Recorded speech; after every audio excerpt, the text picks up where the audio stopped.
जय हिंद दोस्तों, आप सभी का स्वागत आपके अपने चैनल गौतम लाइव ज्ञान में। यूट्यूब का number 1 channel for security knowledge. Security ज्ञान चाहिए अभी के अभी गौतम लाइव ज्ञान का ही। तो फ्रेंड्स, आज का जो हमारा वीडियो है इसको डिमांड किया है हमारे एक सब्सक्राइबर ने। उन्होंने हमसे पूछा है सर, एक असाइनमेंट ऑफिसर या फिर मैनेजर की ड्यूटीज क्या क्या होती है। तो आइए जानते हैं एक असाइनमेंट ऑफिसर या फिर मैनेजर की ड्यूटीज क्या क्या होती है। लेकिन उससे पहले आप समझिए एक असाइनमेंट ऑफिसर क्या होता है। तो फ्रेंड्स देखिए, बहुत सारी साइट है, वहां पे ह्यूज मैन पावर का डिप्लॉयमेंट होता है, जैसे 40, 50, 60, 70, 80, 90, 100। तो वहां पर सिक्योरिटी गार्ड भी होते हैं, सिक्योरिटी सुपरवाइजर भी होते हैं। इन दोनों को मैनेज करने के लिए, उस पूरे ऑपरेशन को मैनेज करने के लिए एक असाइनमेंट ऑफिसर या फिर इसको कहते हैं असाइनमेंट मैनेजर अपॉइंट किया जाता है। ये या तो कंपनी के पेरोल पे होगा या फिर सिक्योरिटी एजेंसी के पेरोल पे होगा। लेकिन सबसे ज्यादा पावरफुल कब होता है? जब ये कंपनी के पेरोल पे होता है। क्यों? क्योंकि यहां पर ये खुद क्लाइंट है। कंपनी के पेरोल पे है तो खुद क्लाइंट है। एजेंसी के पेरोल पे भी ये पावरफुल होता है, लेकिन एज कंपेयर टू दिस मजा नहीं आता। क्लियर है? तो आइए जानते हैं ऐसे असाइनमेंट ऑफिसर की ड्यूटीज क्या क्या होती है। तो सबसे पहला जो ड्यूटी है वो मैन पावर मैनेजमेंट का है। अब मैन पावर मैनेजमेंट में सबसे ज्यादा चैलेंजिंग क्या है? शॉर्टेज। शॉर्टेज फुलफिल करना है। अब शॉर्टेज के लिए ऑप्शन क्या क्या उसको ध्यान दीजिए। पहले तो आप जिस साइट पे काम करने जा रहे हैं वहां पर सिक्योरिटी एजेंसी और कंपनी के बीच में जो कॉन्ट्रैक्ट हुआ है उस एग्रीमेंट कॉपी को पढ़ लीजिए। उसमें जो ओवर टाइम का क्लॉज उसको पढ़ लीजिए, क्योंकि यहां से आपके लिए एक ऑप्शन खुल जाता है। जैसे क्या होता है, कहीं किसी साइट पे एक गार्ड को आप दोबारा ओटी नहीं करवा सकते। मतलब उसने फर्स्ट शिफ्ट कर ली तो सेकंड शिफ्ट वो नहीं करवाएंगे। क्यों? क्योंकि क्लॉज में दिया हुआ है अगर आपने ऐसा किया तो कंपनी को पेनल्टी लगेगी और कंपनी आपसे ही रिकवर करेगी। तो क्लॉज को पहले पढ़ लीजिए। अगर ऐसा क्लॉज है तो मतलब आपका एक ऑप्शन शॉर्टेज को फुलफिल करने का बंद।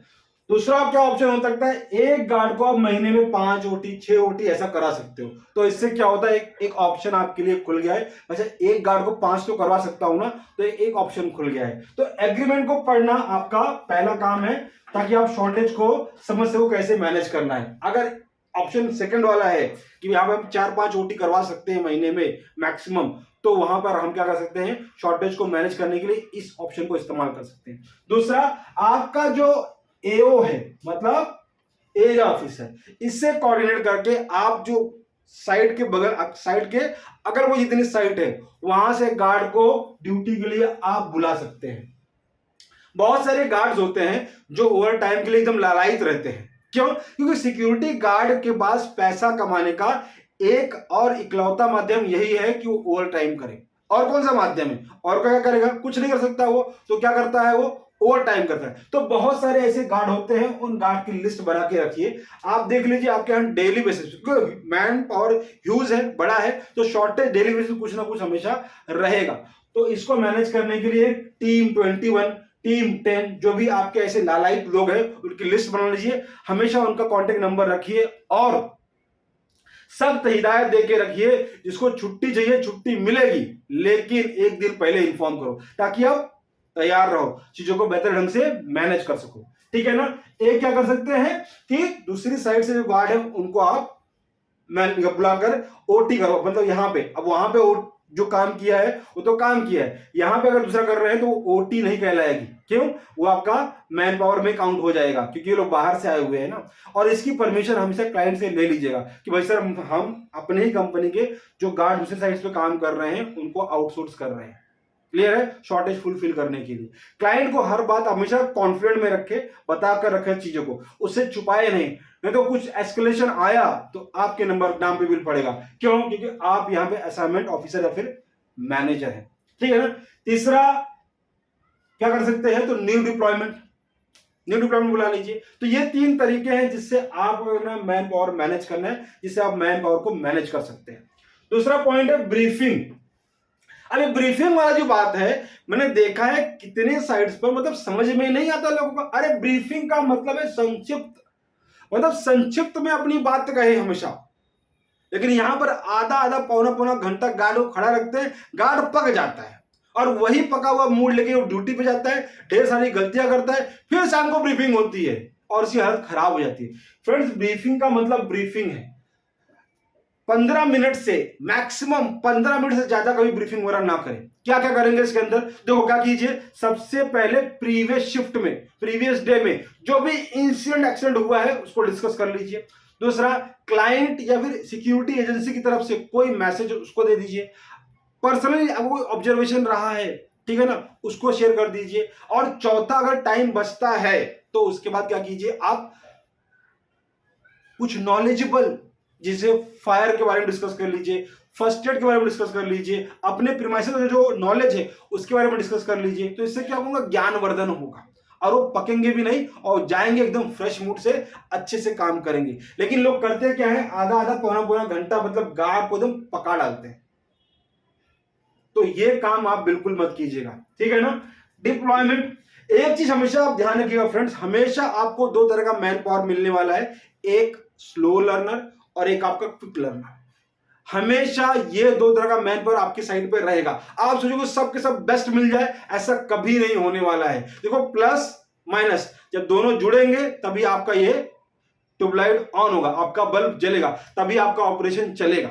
कभी ऐसा नहीं होने वाला कि सब plus plus plus plus plus रहेंगे तो फिर बल्ब आपका नहीं जलने वाला है। तो जितने भी क्विक लर्नर है, जो जल्दी से चीजों को समझ जाते हैं, उनको सारे क्रूशियल पॉइंट पे डिप्लॉय कीजिए। और जितने भी स्लो लर्नर हैं, जो बातों को मतलब बहुत धीरे धीरे सीखते हैं, ऐसे लोगों को ऐसी जगह डिप्लॉय कीजिए जहां पर वो बस काम आपने बताया एक दो काम उसको कहे अनुसार कर सके। तो इससे क्या होगा, आपका ऑपरेशन हमेशा स्मूथ चलेगा, कोई दिक्कत नहीं आएगी। वीक में आप देख लीजिए, जिस दिन मूवमेंट वगैरह बहुत कम है तो एक क्विक लर्नर एक स्लो लर्नर डिप्लॉय कीजिए। तो इससे क्या होगा, आपका जो स्लो लर्नर है वो क्विक लर्नर के साथ काम कर कर करके वो पर्टिकुलर पोस्ट में मास्टर हो जाएगा। तो मान लीजिए किसी दिन ये नहीं आया, और ऐसा होने वाला है, छुट्टी लोग जानते ही लोग, तो क्या होगा, ये जो आपका स्लो लर्नर है वो क्या करेगा, साइट को अच्छी तरह उस पोस्ट को मैनेज कर लेगा। एक बात ध्यान रखिएगा मैन पावर में डिप्लॉयमेंट के लिए, कि आपके हर एक गार्ड को हर एक पोस्ट की ट्रेनिंग देखे रखे, ताकि आपका कोई काम किसी गार्ड के बिना नहीं रुके। ओके। तीसरा है रिसोर्स मैनेजमेंट। तो आपके पास यहां पर सिक्योरिटी मैन पावर है, सिक्योरिटी इक्विपमेंट्स है और आपका प्रीमाइसेस है। तो इस रिसोर्स को आपको प्रॉपरली मैनेज करना है, यही आपका रिसोर्स मैनेजमेंट कहलाता है। चौथा, रिस्क असेसमेंट। तो आप हैं असाइनमेंट ऑफिसर, जितने भी आपके प्रीमाइसेस में रिस्क होते हैं उनको एसेस कीजिए और उसको मिटिगेट करने के लिए सिक्योरिटी मेजर्स जो इंप्लीमेंट करने हैं, हमेशा वो सिक्योरिटी मेजर्स कंटिन्यूस लेते रहिए। इसको हम लोग बोलते हैं रिस्क असेसमेंट। उसके बाद नेक्स्ट, क्लाइंट कम्युनिकेशन। देखिए, सिक्योरिटी में कहा जाता है कि सिक्योरिटी में सब कुछ सही सही कभी नहीं चल सकता। अगर चल रहा है तो इसका मतलब बहुत कुछ गड़बड़ है।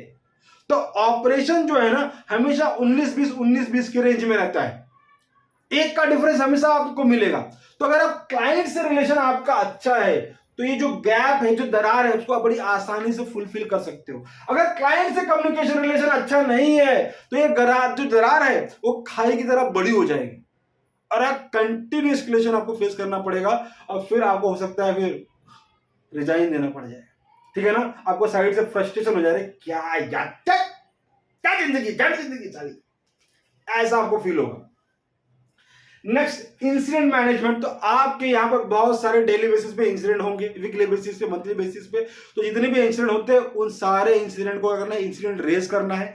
क्लाइंट और आपके एजेंसी को हमेशा उसको मेल शेयर करते रहे, वीकली बेसिस पे समरी और मंथली बेसिस पे समरी शेयर कर दीजिए उनको। तो उससे क्या होगा, उनको अवेयरनेस, भाई इतना इंसिडेंट हुआ है, इसके लिए सिक्योरिटी मेजर्स लिए गए हैं, इस तरह से इसको मिटिगेट किया गया है, इतने ओपन इतने क्लोज है। तो ये आपका इंसिडेंट मैनेजमेंट कहलाता है। कंप्लायंस, तो कंप्लायंस तो बहुत सारी चीजों का, सिक्योरिटी का कंप्लायंस है, फायर का कंप्लायंस है, फर्स्ट भी कंप्लायंस। तो कंप्लायंस हर चीज, मतलब जो चीज एज पर सिक्योरिटी स्टैंडर्ड होनी चाहिए। तो एक चीज में ध्यान रखें, आपके मैन पावर का कंप्लायंस। क्या, तो जब भी आपके यहाँ पे कोई न्यू डिप्लॉयमेंट आएगा या फिर आपके जो पहले के गार्ड हैं आपके यहाँ काम कर रहे हैं, उनके बारे में चीज ध्यान रखें। जब भी आएंगे तो उनका ज्वाइनिंग फॉर्म, उसके साथ Aadhaar card, PAN card, birth proof, address proof, मतलब रेसिडेंशियल प्रूफ, उनका पीसीसी और फिटनेस सर्टिफिकेट, ये आप बेसिक डॉक्यूमेंट हमेशा उनका लेके तब उनको इनरोल कीजिएगा, तब अपनी साइट पे काम दीजिएगा, ठीक है ना। और मंथली बेसिस में कोई सैलरी वगैरह कोई दिक्कत है, उनका ईएसआईसी, पीएफ वगैरह सब जा रहा है कि नहीं जा रहा है, इसका एक हमेशा पीएफ का चालान वगैरह आता है, हमेशा उसको चेक करते रहिएगा। किसी से कुछ इश्यू है तो इंस्टेंटली उसको रेज करें एजेंसी के लेवल पे और उसको तुरंत सॉल्व करवाएं, ठीक है ना। ऐसा नहीं चल साल भर काम करा उसका पीएफ कंट्रीब्यूशन नहीं गया किसी वजह से। तो ये सारी पेपर में हमेशा आप पक्के रहिएगा, ताकि क्या है, आपके होने का मतलब क्या है, आपके होने का मतलब भाई हम सीनियर है, किसी को तकलीफ वगैरह होने नहीं देंगे। तो आपको चीजें पता होनी चाहिए, ठीक है ना। फायर का जितना भी है तो देखिए एज पर सिक्योरिटी स्टैंडर्ड सारी चीजें होनी चाहिए। अगर कहीं पे कोई दिक्कत वगैरह आई है तो तुरंत उसको क्लाइंट के लेवल पे उसको हाईलाइट कीजिए कि ये सर इशू है, इसको तुरंत रिजॉल्व करना जरूरी है। अदरवाइज फ्यूचर में कोई इमरजेंसी वगैरह आती है तो फिर उसको हम लोग टैकल नहीं कर पाएंगे, ठीक है। और कोई भी दिक्कत है तो क्या कीजिए, अगर कोई भी चीज एज पर सिक्योरिटी नॉर्म्स नहीं है तो उसको हाईलाइट करते रहिए। देखिए क्लाइंट उस पर काम करे नहीं करे वो आपका लुकआउट नहीं है, लेकिन चीजें आपको शेयर करती रहनी है। कब तक, जब तक आप वहां पे काम कर रहे हो डेली। ऐसा नहीं यार एक महीना हो गया यार बोल बोल के थक गया हो ना, थकना नहीं है। जब तक आप काम करो तब तक उसको आपको शेयर करते रहना है, ओके। तो इससे क्या होगा, फ्यूचर में कोई दिक्कत वगैरह आएगी तो आपके ऊपर कोई उंगली नहीं उठा पाएगा। क्यों? क्योंकि सर मैंने तो आपको बताया था, हर महीने तो बताया था, थक गया मैं। ओके, नेक्स्ट है परफॉर्मेंस मॉनिटरिंग। तो खुद का परफॉर्मेंस और अपनी टीम का परफॉर्मेंस मॉनिटर करते रहिए। देखिए भले आपको क्लाइंट अप्रिशिएट कर रहा है, आपके गार्ड को कर रहा है, आपकी टीम को कर रहा है, लेकिन हमेशा इंप्रूवमेंट की गुंजाइश रहती है। तो अगर सामने वाला अच्छाइयां देख रहा है ठीक है, लेकिन हमको देखना है हमारी कमियां क्या है, उन कमियों पे सतत काम करते रहना है। इससे क्या होगा, हमारा और हमारी टीम का इंप्रूवमेंट होता है। सिक्योरिटी में कभी कभी क्या होता है, आपका अवार्ड और आपका रिजाइन ऐसे अगल बगल में हो जाता है। मतलब आपको कल अवार्ड मिला अच्छे काम के लिए, आज ऐसा कुछ काम हो गया है कि आपको रिजाइन देना पड़ रहा है। देखिए सिक्योरिटी में 99 और 1 में से बड़ा क्या होता है, 1। अभी 99 क्या है, तो ये 99 है आपके 99 अच्छे काम, और ये क्या है, ये एक बुरा काम जो आपकी गलती से, मतलब गलती मिस्टेक वगैरह से हो गया है। तो यहां पर बड़ा क्या पड़ता है, हावी क्या पड़ता है, ये एक बड़ा नंबर जो है हाई पड़ जाता है। तो ये एक बुरा काम हाई पड़ जाता है। आपने कितना अच्छा किया है तुरंत लोग भूल जाएंगे, तुरंत आपको यहां से टर्मिनेट कर देंगे, ठीक है ना। इसलिए मॉनिटरिंग रखिए अपने अपने गार्ड के परफॉर्मेंस पे। इससे क्या होगा, आप भी बने रहेंगे, आपके गार्ड्स भी साइड पर बने रहेंगे। डॉक्यूमेंटेशन, तो डॉक्यूमेंटेशन बहुत सारा है। आपका मैन पावर का डॉक्यूमेंटेशन है, रिस्क असेसमेंट का डॉक्यूमेंटेशन है, इंसिडेंट का है। तो ये सारी चीजों को आप प्रॉपरली मैनेज करके रखिए। ऐसा नहीं हो क्लाइंट ने आपसे कोई डॉक्यूमेंट वगैरह मांगा, सर थोड़ा टाइम चाहिए ना, डॉक्यूमेंट मांगा, ये लीजिए sir, this is your document, okay. हमें ऐसा स्टेटस बना के रखना है। कंटिन्यूअस इंप्रूवमेंट, देखो खामियां तो कहीं ना कहीं हमेशा होती है, उस खामियों को पहचानो और उस पर काम करो, इसको बोलते हैं कंटिन्यूअस इंप्रूवमेंट। अभी इस पॉइंट में हमने इसको डिस्कस कर लिया। लास्ट है इमरजेंसी प्रिपेयर्डनेस। अब इसका मतलब क्या है, देखिए आप साइड पे काम कर रहे हो और साइड इसी दुनिया में, इस दुनिया का रीति रिवाज क्या है कि यहां पर सब कुछ सही सही चलने का नियम नहीं है, हमेशा कुछ ना कुछ अप्स डाउन्स आते रहेंगे। आपने दिल की धड़कन उस बैरोमीटर में तो देखी होगी, जहां वो ऐसे ऐसे ऐसे ऐसे चलती है। अगर ऐसे ऐसे ऐसे से चल रही है, इसका मतलब क्या है, आप नॉर्मल है, और कहीं सीधी चल गई मतलब आप टिल्लो हो गए। तो इसमें यही ध्यान रखना है कि साइड पर हमेशा अच्छा अच्छा सब कुछ नहीं होने वाला है। तो हमको आने वाले आपत्तियों की भले होना हो फ्यूचर में, लेकिन उसके लिए तैयार रहना है। तो क्या, जैसे फायर इमरजेंसी है, कोई मेडिकल इमरजेंसी है, तो मंथली बेसिस पे अपने स्टाफ का, सिक्योरिटी पर्सनल का, और क्वार्टरली बेसिस पे आपके जो इंप्लॉइज वगैरह है, स्टाफ वगैरह काम कर रहे हैं, उनको इसकी ट्रेनिंग देते रहिए। तो इससे क्या होगा, कभी कोई इमरजेंसी वगैरह आएगी तो उसका इंपैक्ट आपके प्रीमाइसेस पे, आपके प्रीमाइसेस लोगों पर बहुत कम पड़ेगा या फिर जीरो होगा।